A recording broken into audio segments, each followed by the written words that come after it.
আর বাকি মাত্র 5 দিন, এরপর শুরু হবে সেই কাঙ্ক্ষিত টুর্নামেন্ট যেটার জন্য অপেক্ষার প্রহর গুনছে কোটি কোটি ফুটবল প্রেমী। বাংলাদেশের দামাল মেয়েরা ইতোমধ্যে প্রমাণ করেছে তারা বিশ্বের যে কোনো পর্যায়ে মাথা উঁচু করে দাঁড়াতে সক্ষম। তার প্রমাণও মিলেছে মাঠে। পরপর 2বার দেশে এসেছে সাফ ট্রফি। কিন্তু এখন যে টুর্নামেন্টের জন্য প্রস্তুতি নিচ্ছে আনিকা ঋতুপর্ণারা, সেই টুর্নামেন্টের সাথে সাফকে গুলিয়ে ফেললে আপনি বড়সড় একটা ভুল করে ফেলবেন। এই টুর্নামেন্টে যেসব বাঘা বাঘা টিম মাঠে নামবে তাদের সাথে 90 মিনিট খেলে জিতে ফেরাটা খুব একটা সহজ কাজ হবে না। কিন্তু চেষ্টা করতে তো দোষ নেই। তাই তো এই টুর্নামেন্টে নিজেদের সেরাটা দিতে আনিকা ঋতুপর্ণারা একদমই প্রস্তুত। চীন, কোরিয়া, উজবেকিস্তানের সাথে নিজেদের সেরাটা দেওয়ার জন্যই তো সেরা দলটাই ঘোষণা করেছেন কোচ পিটার বাটলার।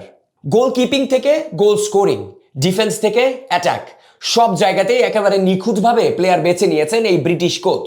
এর মধ্যে একজন সুইডিশ প্রবাসী ফুটবলার আনিকা রানিয়া সিদ্দিকী। আজকের ভিডিওতে আমরা নিখুঁতভাবে দেখার চেষ্টা করব ঠিক কোন কোন পজিশনে তাকে খেলালে কোচ পিটার বাটলার দলের থেকে সর্বোচ্চ ফলাফলটা আশা করতেই পারেন। শুরুতে একটু আনিকা রানিয়ার বেস পজিশনটা নিয়ে কথা বলা যাক।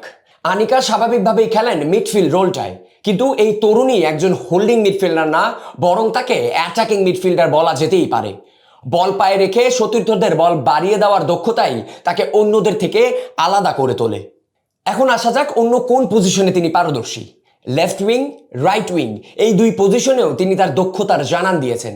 সুতরাং তাকে এই পজিশনে চাইলেই খেলাতে পারেন কোচ পিটার বাটলার। কিন্তু কোচ যদি দিন শেষে 4-3-3 ফরমেশন বেছে নেন তাহলে ফলস 9 রোলটাকে বাদ দিয়ে দিলে একদমই ভুল হবে।